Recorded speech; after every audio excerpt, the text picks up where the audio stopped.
With the end of World War I, the German army had not been defeated in the field.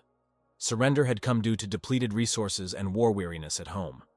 When the proud German soldiers returned to their country from war-torn France and Belgium, they were welcomed as heroes.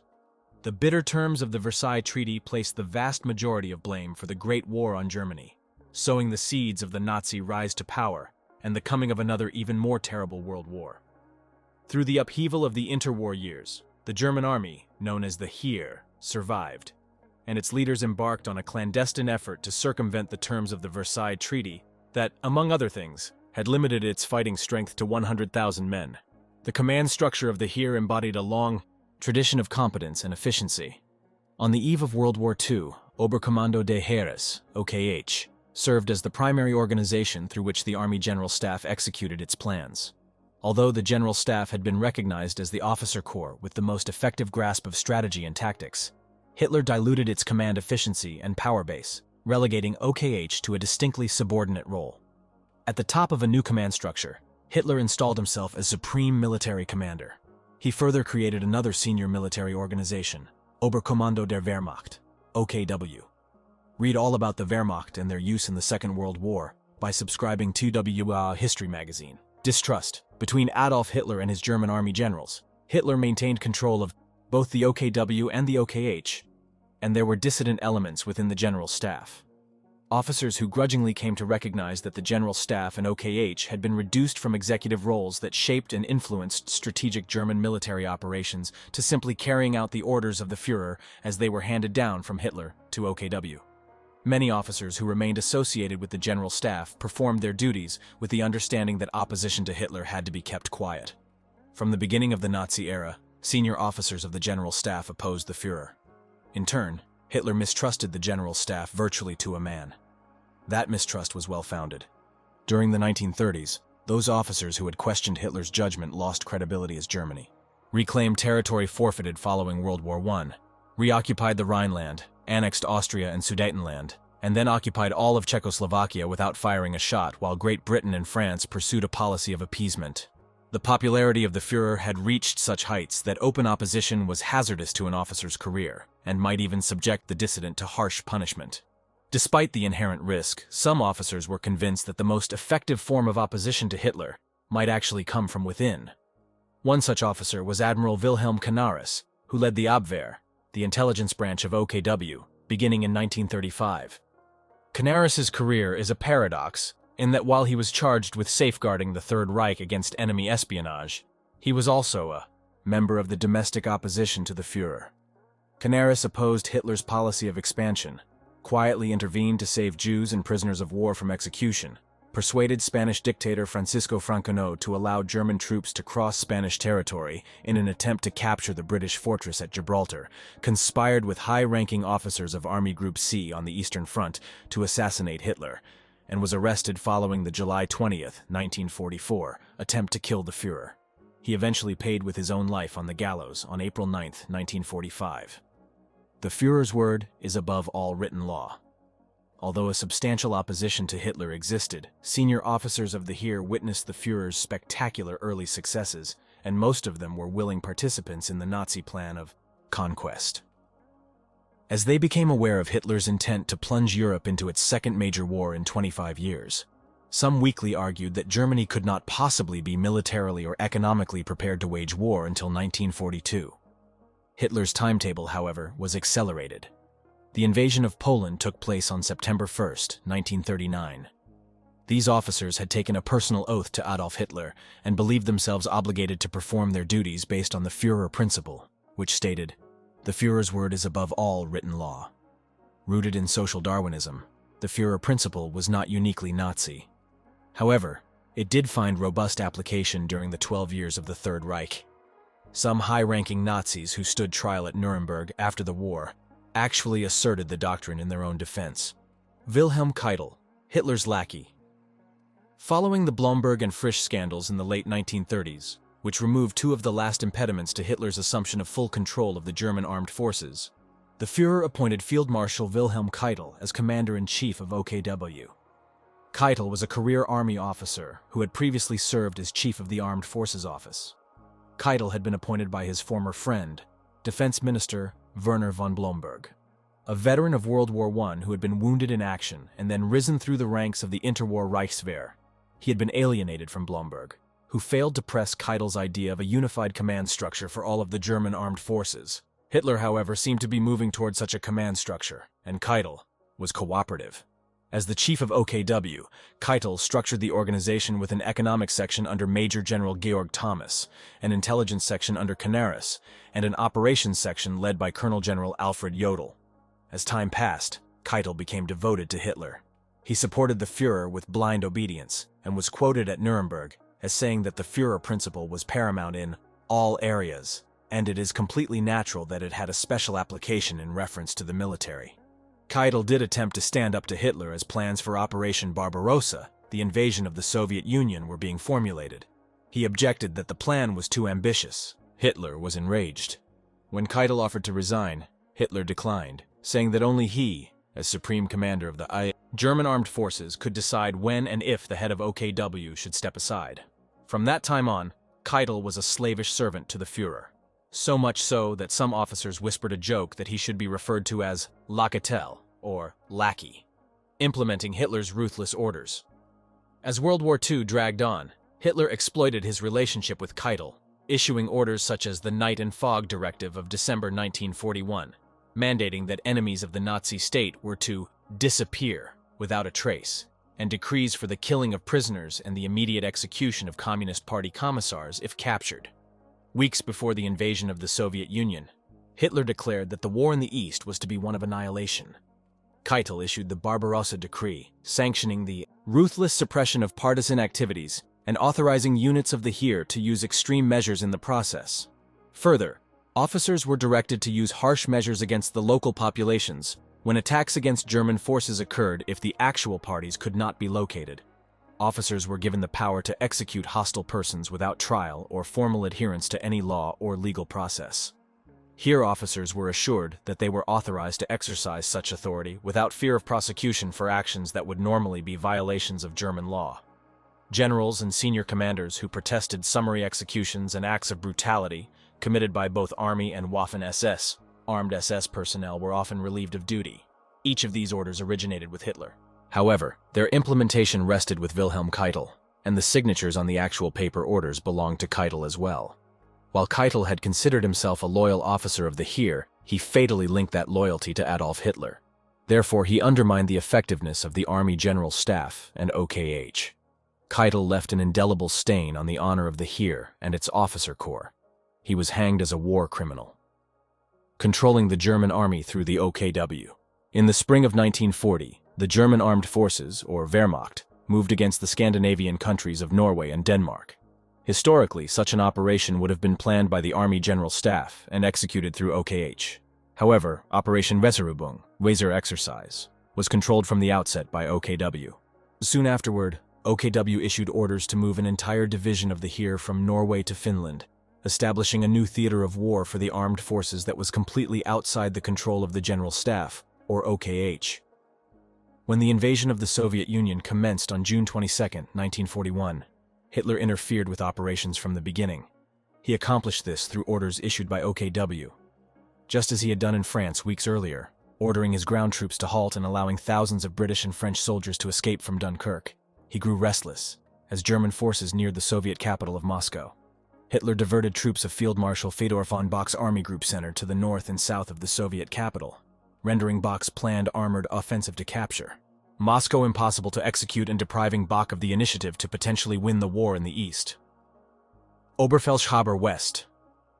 From the autumn of 1940 until the end of the war, the Feldheer, Field Army in the West, also known as the Westheer, was under the control of Oberfeldhaber West, or OB West, which answered directly to OKW. OB West was responsible for the implementation of orders issued by Hitler and transmitted through OKW. The OB West area of operations included the coastal defenses of the Atlantic Wall and the occupied territories of the Low Countries. At the end of the war, the remnants of OB West Command were located in Bavaria. Hitler's continuing suspicions of the General Staff and the high-ranking commanders whose careers were traced to the officer elite of the Junker class is evidenced by the Führer's replacement of the commander of OB West no fewer than 6 times. Field Marshal Gerd von Rundstedt was appointed and then sacked on 3 occasions. He commanded OB West from October 1940 to April 1941 and was replaced by Field Marshal Erwin von Witzleben from May 1941 to March 1942. Rundstedt was reinstated and commanded OB West from March 1942 to July 1944 and was followed by Field Marshal Günther von Kluge from early July to mid-August of that year. Field Marshal Walter Model held the post for 2 weeks in August and September 1944, and Rundstedt again commanded OB West from September 1944 until March 1945. The final commander of OB West was Field Marshal Albert Kesselring, who served for the remaining weeks of the war. Hitler's distrust of the generals caused him to interfere extensively in the conduct of operations, wrote author Walter Görlitz in History of the German General Staff.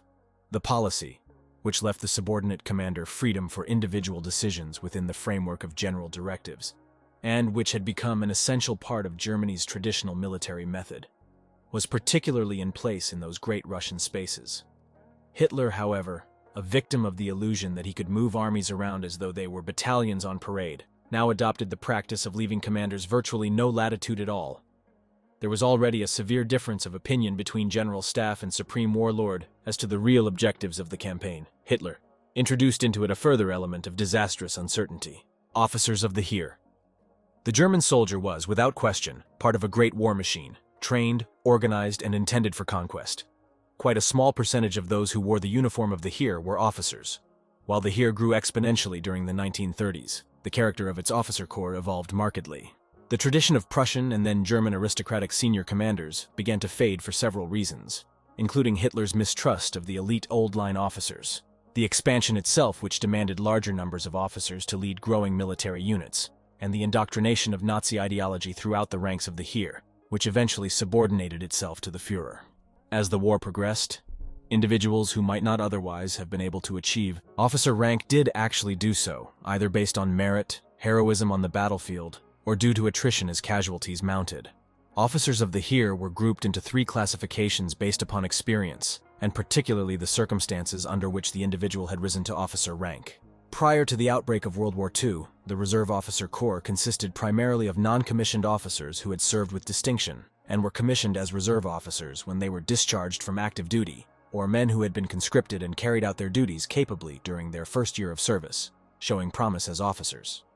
A sufficient level of education was required for the second group, and such qualified reservists were designated as officer cadets who received extensive training as infantry platoon leaders during their second year of service.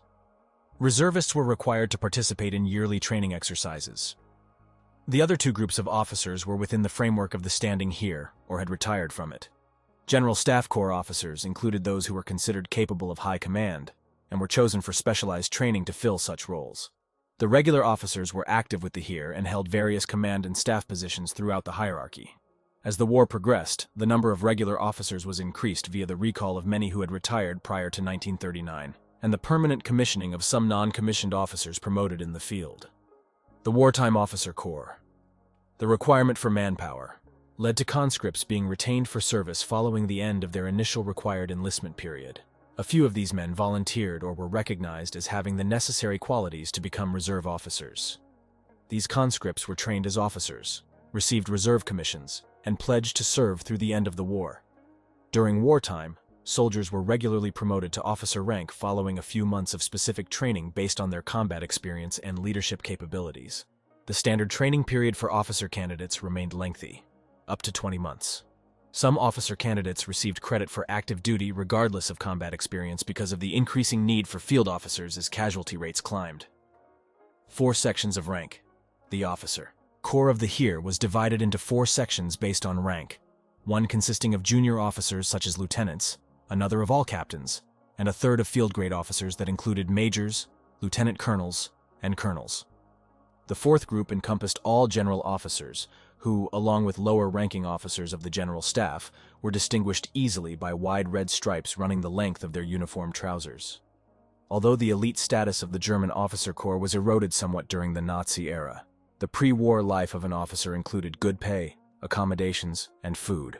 Officers were given a uniform allowance upon commissioning, but afterward were required to purchase their own uniforms. offensive actions, and leading from the front. While wartime training periods were frequently shortened due to the need for officers in combat zones. The standard regular officer training regimen included 10 months of basic infantry and non-commissioned officer schooling under the direction of the Ersatzheer, replacement army. 7 months in the field to include affiliation with an actively serving unit, training in an appropriate staff setting or combat arms school, and 3 months of advanced, specialized training in infantry, armor, artillery, or support branches. The training curriculum for reserve officer candidates was similar, although it involved more extensive supervision by the Ersatzheer. Continually favoring offensive action, the training regimen of the Heer stressed the concept of leading from the front. In doing so, it paid a terrible price. By the end of World War II, at least 80 German generals had been killed in action, while dozens more had suffered wounds. From September 1939 through March 1942, more than 16,000 German officers died, the majority of them in action on the Eastern Front, NCOs of the German Army. The non-commissioned officer was the backbone of the army in the field and included career soldiers or those identified from the ranks of draftees who completed training and chose to apply for non-commissioned officer rank. The latter were designated as a reserve component to differentiate them from those who had chosen a military career rather than been conscripted. Divided into 2 groups, senior and junior, non-commissioned officers were distinguished as one or the other by the presence of a cord worn on the soldier's sidearm. Junior non-commissioned officers did not wear cords. Young men over 16 years of age were allowed to apply for non-commissioned officer training and to enter the army at the age of 17, while those active soldiers who applied for non-commissioned officer training were required to have served at least a year from the date of their conscription. Service terms of 4 years and 6 months or of 12 years were initially available depending upon the age of the soldier, and training included 4 months of basic instruction, followed by 6 months of specific training for infantry, artillery, armor, mountain troops, or other service. Late in the war, the training regimen was modified, accelerating the basic period to take place within an active arm of the Heer rather than in a school setting. This was followed by 5 months as a squad commander or possibly a shorter period for other specialized assignments. Eventually, the exigencies of war reduced the training of some non-commissioned officers to less than 3 months, particularly for soldiers who had already served for long periods in experienced combat. Foot soldiers of the Heer. The Lanzer, or ordinary German foot soldier, was usually a conscript who received his notification to report for service from the local civil police organization. Volunteers did receive one major benefit, a choice of their branch of service. The conscript reported for registration and underwent 2 physical examinations to determine his fitness for service. Assignment to a specific unit or an order to return home until called to active duty then followed.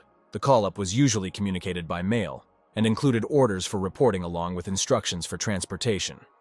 During World War II, soldiers were assigned to a unit within the Ersatzheer before moving on to the Feldheer. Training consisted of 16 weeks of physical fitness and basic command and fire and maneuver techniques. The soldier became familiar with a variety of weapons and was knowledgeable in field operations up to the platoon level. Harsh training and discipline were hallmarks of the Heer during World War II, and both OKW and the General Staff approved of strict rules and regulations. As the war progressed, such measures were considered vital to maintaining discipline in the ranks and ensuring that soldiers would obey orders. Offenses such as disobedience or desertion were punishable by immediate execution. At times, even officers who were perceived to have failed in their duties were summarily shot. The training was rigorous, continuing a proven track that had been effective during the years of the interwar Reichswehr and the clandestine buildup of the German military. Lengthy forced marches with full combat loads, live fire drills, and relentless rounds of conditioning exercises resulted in some soldiers dying from sheer exhaustion. Injuries were common. The typical day lasted from sunrise until well after dark.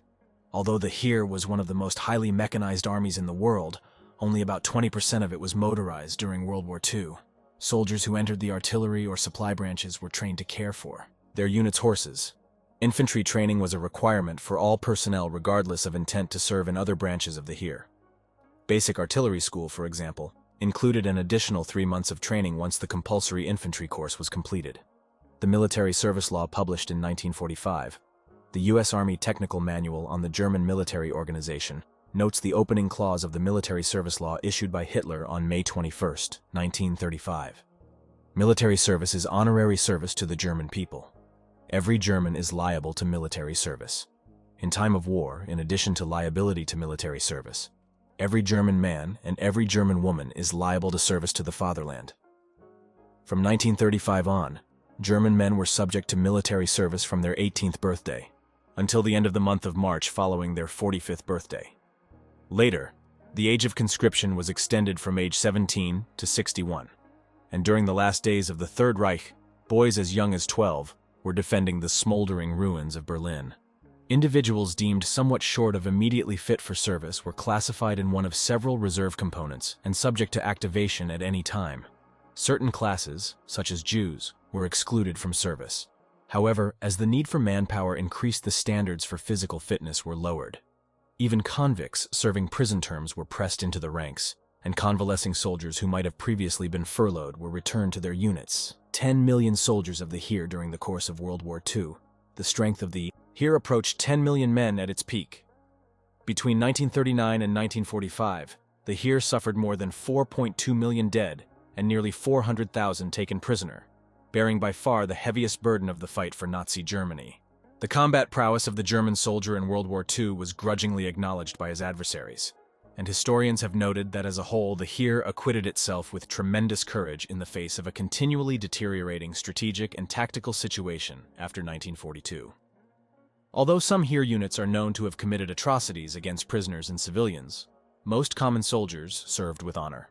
In his acclaimed book Front Soldaten, Stephen G. Fritz comments, "As perpetrators, whether out of conviction or not, these common men existed as part of a great, destructive machine, ready and willing to kill and destroy in order to achieve the goals of a murderous regime. In the role of victims, they lived daily with the physical hardships, the psychological burdens, and the often crushing anxieties of death and killing that constitute the everyday life of all combat soldiers. The Feldheer fighting in multiple theaters." For all his ineptitude as a military strategist, particularly his strategic blunders committed in 1940 and later, Hitler was the catalyst for the growth and development of a fighting machine, which was, up to that time, the most formidable in the world. The Heer was the premier component of that machine, fighting across fronts that extended from the Caucasus to the desert of North Africa and from the English Channel to the Arctic Circle. When the Feldheer deployed for combat, its strategic perspective was divided into theaters both large and small, created on the same basic principle of separating the frontline units and combat commands from support and administrative units to their rear. Division or corps formations were placed before the enemy on the strategic map with reserves drawn up to provide reinforcements. The frontline troops and reserves were grouped in an area designated as the combat zone. Directly behind, in the communications zone, were the rear areas of individual armies, while the rear area of an entire army group was still farther back. Collectively, the combat and communications zones were known as a theater of operations. Behind the theater of operations was the occupied territory, or zone of military administration, which included ground under the control of the Heer ranging in size from a few square miles to an entire country. The German homeland was farthest from the combat front, and divided into military districts that maintained direct communication with the Feldheer and the Ersatzheer to facilitate the transportation of supplies and troops to the front lines. The theater concept proved flexible and easily adapted to the size and strength of the forces available. The organizational structure of the Feldheer changed continually during World War II as divisions, corps, and armies were realigned among commands, transferred from one operational area to another, or refitted as replacement troops to fill the depleted ranks of units that had taken combat losses. At times, some Heer units were so depleted that they retained their designation as divisions or regiments, although their effective strength was far below the standard level. Heeresgruppen Nord. The largest operational unit within the Feldheer was the Army Group, which consisted of 2 or more armies with organic components of infantry, armor, artillery, and often a Luftwaffe air contingent operating cooperatively. The strength of an army group was usually several 100,000 soldiers. Those that consisted entirely of German troops were known as Heeresgruppen. One example of the evolving composition and deployment of Feldheer forces is Heeresgruppe Nord, Army Group North, which was nominally under the control of OKH throughout World War II. Army Group North was formed in September 1939 under the command of Field Marshal Fedor von Bock. During the invasion of Poland, its organic elements included the 3rd and 4th Armies with the 10th Panzer Division and the 73rd, 206th, and 208th Infantry Divisions in reserve. In October 1939, following the Polish campaign, Army Group North was transferred to the west, redesignated Army Group B, and included the 4th and 6th Armies. By the time the Heer executed Case Yellow, unleashing 136 divisions for the invasion of France and the Low Countries on May 10, 1940, Bock's Army Group B included the 3 Corps of General Georg von Küchler's 18th Army, and the 6 Corps of the 6th Army under General Walter von Reichenau. The total strength of Army Group B included 29 divisions in the spring and summer of 1940.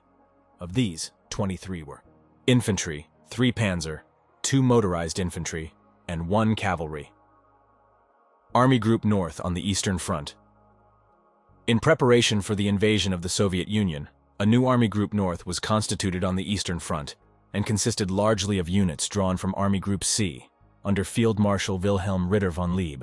Army Group North advanced on Leningrad and was poised to take the city when Hitler ordered the advance halted so that its civilian population could be starved into submission by siege. In the end, the 900-day siege of Leningrad was unsuccessful and tied down large numbers of German troops. During the opening months of Operation Barbarossa, this second incarnation of Army Group North included the 18th Army, 16th Army, 4th Panzer Army, and specialized units. Army Group North was deployed on the Eastern Front for the remainder of the war, and in October 1941 included the 16th and 18th Armies, along with the troops of the Spanish Blue Division, fascist soldiers from Franco's Spain, who volunteered to serve with the Feldheer. A year later, under the command of von Küchler, Army Group North was augmented by the 11th Army. During 7 months of combat along the Baltic in 1944, the Army Group was commanded by Field Marshal Walter Model, Colonel General Georg Lindemann, Colonel General Johannes Friesner, and Field Marshal Ferdinand Schörner. In the waning months of the war, Army Group North operated in Prussia with the 16th and 18th Armies reinforced by various detachments and battle groups. Fighting in Latvia in January 1945, it was renamed Army Group Courland, while the remnants of the former Army Group Center was renamed as yet another Army Group North. The 3 Army Group B's Army Group B was actually the designation of 3 different formations during the war. In addition to Bock's command of 300,000 troops that fought in Belgium and the Netherlands in May 1940, a second Army Group B was formed in the east prior to the Wehrmacht offensive against the Red Army in the summer of 1942. This command consisted primarily of troops of the former Army Group South and included the ill-fated 6th Army under Field Marshal Friedrich von Paulus, which was annihilated by the Red Army during the 6-month Battle of Stalingrad. After the Stalingrad debacle, this Army Group B was combined with Army Group Don to form another Army Group South. The third incarnation of Army Group B took shape in northern Italy in 1943, under Field Marshal Erwin Rommel. The Army Group was transferred to France after D-Day, and command passed to Field Marshal Gunther von Klug, and later to Field Marshal Model. Elements of Army Group B participated in the fighting in Normandy, Operation Market Garden, the Allied airborne and ground offensive in the Netherlands in the autumn of 1944, and the Ardennes offensive, which is popularly known as the Battle of the Bulge. While in Italy, Army Group B included at various times the German 2nd Army, the Italian 8th Army, the Hungarian 2nd Army, and for a time the 2 SS Panzer Corps. Its composition on the Western Front included Panzer Group West, the 1st Army, 7th Army, 15th Army, the 5th and 6th Panzer Armies, and the 1st Parachute Army. The Armeegruppe Axis army groups that included German formations along with those of other nations, particularly the Italian Army in North Africa and the Romanian and Hungarian armies on the Eastern Front, were often designated as Armeegruppen. Prior to 1943, the term Armeegruppe was more loosely defined and included reinforced formations or even large groupings of particular divisions. Later, when Axis forces of more than one nation operated cooperatively, the headquarters of the German component of the Armeegruppe was usually an overall command. Armies, corps, and divisions of the Heer. A standard army-sized unit within the Heer numbered from 60,000 to 100,000 troops formed in one or more corps and including attached specialized units. An Army Corps consisted of one or more divisions along with attached units, reserves, and any additional support troops assigned. Corps headquarters served as bridge command structure between the strategic direction of armies and the tactical deployment of smaller units such as divisions or battle groups. The Corps generally consisted of 40,000 to 60,000 soldiers, including both combat and support troops. The composition of Feldheer divisions during World War II depended on their type and purpose. Infantry divisions were comprised of different units than panzer divisions. Therefore, an infantry division most often consisted of up to 4 regiments, along with attached units totaling of 10,000 to 20,000 men. Its headquarters provided tactical field direction for fighting regiments under its command. The 1st Infantry Division activated in October 1934, during the early phase of the Heer's growth under the Nazi regime. The 1st Infantry Division traced its beginning to the pre-war Reichswehr and was originally known by a series of euphemistic names to camouflage its true purpose as an infantry formation, which violated the terms of the Versailles Treaty. A Wave 1 unit. The 1st Division included soldiers who were called up in the first wave of German military conscription prior to World War II. The 1st Division participated in the Polish campaign as a component of the 16th Corps and 3rd Army, commanded by General von Küchler. The division transferred to France briefly, and then returned to the Eastern Front for the rest of the war, participating in the advance of the 18th Army on Leningrad. The division fought in the area of Lake Ladoga and transferred to the 1st Panzer Army in the winter of 1943. Later operating with the 3rd and 4th Armies, the 1st Division fought the Soviet Red Army in the vicinity of Königsberg in East Prussia until the end of the war. The exigencies of combat influenced the composition of the 1st Division significantly. During the Polish campaign, it consisted of 3 infantry regiments, the 1st, 22nd, and 43rd, an artillery regiment with an attached battalion, machine gun, anti-tank, pioneer, reconnaissance, signals, and medical battalions. By 1944, the division included Fusilier Regiment 22, which combined the capabilities of heavy infantry and reconnaissance troops. Grenadier Regiments 22 and 43, comprised of ordinary foot soldiers, Artillery Regiment 1 with an additional artillery battalion, and various support formations. From its inception through the end of the war, the 1st Division was led by no fewer than 12 different commanders, organizing regiments and companies. Below the division level, the regiment consisted of 2,000 to 6,000 soldiers who engaged in direct combat with the enemy and deployed organic units along with attached formations as necessary. At times, the regiment included independent battalions or Abteilungen. In theory, the 500 to 1,000 man Abteilung was the smallest unit in the Heer that was capable of sustained combat operations without the direct support of other units. An operational Abteilung regularly included infantry, artillery, armor, and pioneer formations, along with heavy weapons support such as machine gun and mortar units to accomplish an assigned tactical mission. The 100 to 200-man company served at the tactical level and usually included 4 or 5 platoons, which were the primary combat formations of the Heer infantry. Each platoon was initially divided into squads of 13 soldiers. Later, when the 13-man configuration proved unwieldy on the battlefield, the size of the squad was decreased to 10 men. Although Hitler controlled the highest levels of command through OKW, subordinate commanders in the field were often allowed considerable independence. Junior officers and non-commissioned officers of the Heer gained a reputation for independent combat initiative. Kampfgruppen, Germany's combat command structure. Combat operations often involved the formation of self-contained units known as battle groups, or Kampfgruppen. These were combinations of units that provided comprehensive ground capabilities and ranged in size from corps to battalion or company level. Each Kampfgruppe usually included infantry, armor, artillery, and anti-tank elements along with support troops such as pioneers and medical detachments. Formed in the field and comprised of the units at hand, the Kampfgruppe was often a temporary organization that bore the name of its commanding officer and was ordered to carry out a specific mission. A standard formation of Heer tactical guidelines and field operations, the Kampfgruppe was somewhat similar to the combat command structure employed by the U.S. Army during World War II. The Kampfgruppe in action. During the retreat of Axis forces across North Africa, following their defeat at El Alamein, the autumn of 1942, German and Italian troops were pushed across hundreds of miles of desert. With Allied forces advancing from east and west, Axis troops under Generals Erwin Rommel and Hans-Jürgen von Arnim were in danger of being cut off from one another during their fighting withdrawal toward the Tunisian coast. Several Kampfgruppe were dispatched to hold vital mountain passes against the advancing Allies. One such battle group was Kampfgruppe Fulrede, formed in February 1943 under the command of Lieutenant Colonel Fritz Fulrede. Defending the Fonduke passes along a front of 65 kilometers. Fulrede had 12 infantry companies, 9 German and 3 Italian, 14 Italian field guns, 3 small German artillery pieces, and the 334th Armored Car Battalion, which fielded several light anti-aircraft guns and two 88 cannons originally intended for anti-aircraft use, but deadly in an anti-tank role.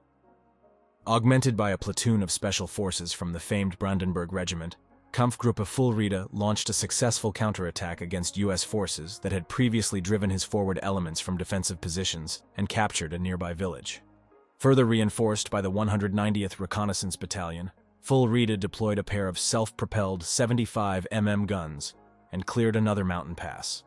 Holding these routes open for days with little replenishment of supplies or reinforcements, Kampfgruppe Fuhlrede was retired on April 9, 1943, after nearly 2 months of steady combat. The combat, formations of the Feldheer proved adept at swift movement and exploitation of breakthroughs in enemy lines during offensive operations, particularly the Blitzkrieg, which combined air, armor, infantry, and artillery in the swift conquest of Poland, vast territory of the Soviet Union, and much of Western Europe from 1939 to 1941. Once on the defensive, the Feldheer was resilient, its tactical commanders resourceful, and its soldiers battle-hardened and grimly determined to defend the fatherland.